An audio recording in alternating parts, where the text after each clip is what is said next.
We watching this shit. Look, son, this dude as a teenager decided he wanted to go to the Amazon jungle. He went. He from New York. That's where we starting at. Stick around. We gonna progress through this. I think this might be pretty dope. Let's get it, gang. By spending time among the immensity and power of nature. Shout out to Lex. Oh shit. This is the Lex Fridman podcast. Shout out to Lex Fridman. Check out our sponsors in the description. And now, dear friends, here's Paul Rosolie. In 2006, at 18 years old, you fled New York and traveled to the Amazon. This started a journey that I think lasts to this day. Tell me about this first leap. What in your heart pulled you towards the Amazon jungle? From the time I was, 3 years old, I'd say. It was dinosaurs, wildlife documentaries, Steve Irwin, you name it. And like when my parents said, nature versus nurture, they nurtured my nature. I was always just drawn to streams, forests. I wanted to go explore where the little creek led. I wanted to see the turtles. Make sure you subscribe. So I was a kid that hated school, did not get along with school. I was dyslexic and didn't know it, undiagnosed. I didn't read until I was like 10 years old. He said I ain't read till I was 10 years old, right? One time Lil Mama gave a speech at like a gun violence joint. She said, I always bring that up because I remember that was dope as fuck to me. The reason why that was dope to me is because I had only seen people,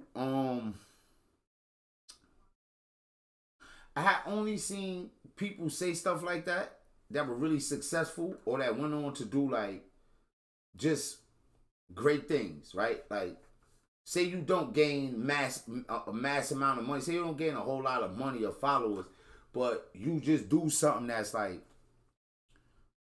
that the world needed, like that helped the world, that progressed the world, like in some way, right? Kind of like that, I guess. Can you say kind of like if y'all understand what I'm getting at by that? So let me move this over too, gang. My bad, gang. Let me move this over. I'll swing stuff across the screen real quick. Alright. I'm triple screening, so. But it's weird the way, but we gonna get it set up. Look. But she was like, yo, my parents love me. That she be like, basically she said, yo, my parents just, whatever I was trying to get into and do, they just got behind me and did it. They just got behind me and pushed me, propelled me. They said they nurture his nature. Like, they ain't try to like force him to fit in the box, take him somewhere, put him on medication, discard him like he was nothing.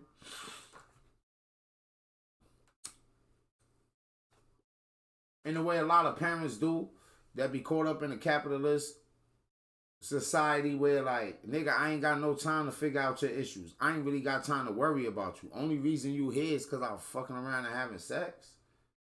Fucking cramping my style. Like, nah, his parents went in a different direction. And all these years later, look, if given an opportunity. Like, way behind. And so for me, the forest was safety. Like, I remember one time in first grade, they had you doing those, those multiplication sheets. That was pure hell for me. And so I actually got so upset that I couldn't do it that I ran out the classroom, ran out the door, and went to the nearest woods, and I stayed there because that was safe. And so for me, like, once I got to the point where I was like, high school isn't working out, I had incredibly supportive parents that were like, look, just get out. Take your GED, get out of high school after 10th grade. You got to go to college, but, like, start doing something you love. And so I saved up and bought a ticket to the Amazon and met some indigenous guys. And the second I walked in that forest, it was like, it's like the first scene in Jurassic Park when they see the dinosaurs. They go, oh, this is it. Yeah. I walked in there and just... In the second... Yo, I be talking shit about wanting to go to the Amazon and what, like, it's something to it. Yo, it's like yo.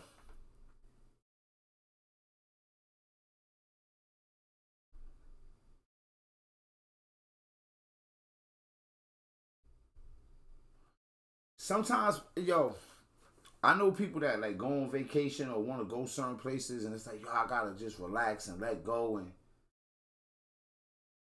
but Dondi, what's good? What's good, Dondi?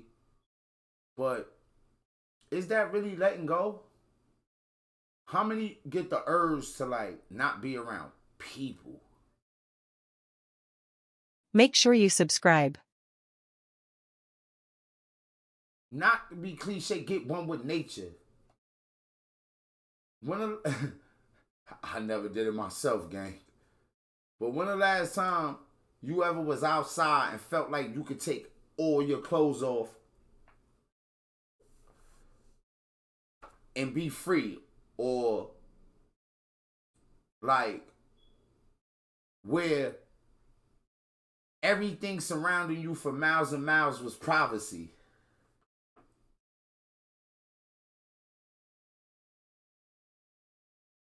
No religion, no politics, no complaining, no, just like there is something to that.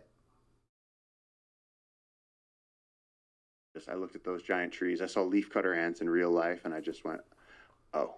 It was like the movie just started. You know, that was when like I came online. Can you put into words, what is it about that place that felt like home? What was it that drew you? What aspect of nature, the streams, the water, the forest, the jungle, the animals? My bro can't stand the way Lex asks questions. It's always been in my blood. I mean, for any forest. I mean, whether it's, you know, upstate New York or India or Borneo, but the Amazon, it's all of that turned up to this level where everything is superlatively diverse. You know, you have more plants and animals than anywhere else on Earth. Not just now, but in the entire fossil record. It's the Andes-Amazon interface. That's terrestrially, that's where it is. That's the greatest library of life that has ever existed. And so you're so stimulated. You're so overwhelmed with color and diversity and beauty and this overwhelming sense of natural majesty of these, you know, 1,000-year-old trees, and half the life is up in the canyon. All that stuff that homie just said, bro, to me, it registers different to me. I always hope that things like that register to like other people. Like, I think from being like deprived of so much, it makes me crave different things than others. Sometimes I think to myself, just based off the life that I lived, like me really wanting to go to the Amazon jungle, like, Lil Mama will tell y'all, if I ever get rich, I'm gonna go broke. But if she'll tell y'all how too. I botched a whole lot of this, but some dude ended up helping them from Canada too. But I be thinking to myself, like, bro, if I got $100 million, I would see no fucking issue with giving him 20. I'm talking about creative control. Yo, here, take 20. Hey, what you want me to do with it? Whatever.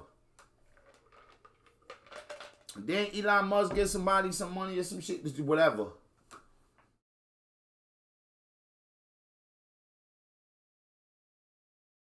Sometimes you could get the feeling like somebody else might be just doing something greater than what you're doing. Maybe they can invest more time in it. I don't know, like, but there is more porn shit going on in the world than Michael Jordan's and, you know, like,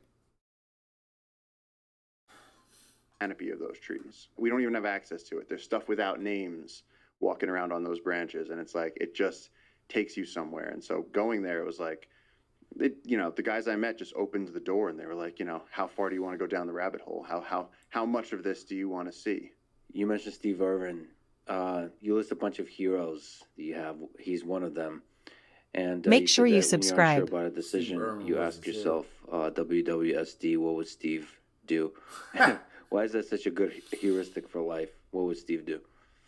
He's a human being that, like, everything we saw from Steve Irwin was positive. Everything was with a smile on his face.